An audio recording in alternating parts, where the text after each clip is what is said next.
My father got sick when I was 10. He died when I was 16. So without a pattern, it's hard to make a pair of pants and have no pattern. Yeah. So I never saw that. My grandfather died when he was 21 years old. He was murdered when he was 21 years old. My other grandfather was dead when I was born.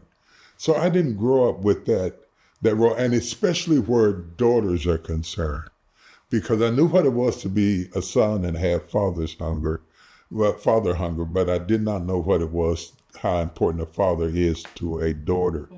And I think that we have to look at each other through the lens of what you had on the table was all you had to serve for dinner.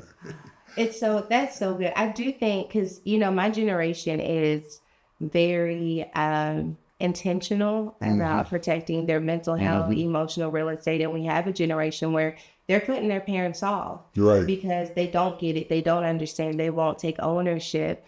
And I think as much as it is important for us to make sure that we are protecting our mental and emotional real estate, that I think if there's a possibility for reunification, that is going to happen with us removing our expectations. Mm-hmm. And if we are unwilling to set our expectations to the side, not because they're not legitimate, not because they don't matter, but if you're going to see this person as a person and not the parent that failed you, if you think about what it means to be a 15-year-old boy who's taking care of his father with an illness, whose grandfather is gone, and then that's the person who you want to pick you up and take you to ice cream and plait your hair and do all these things, like, how? Right.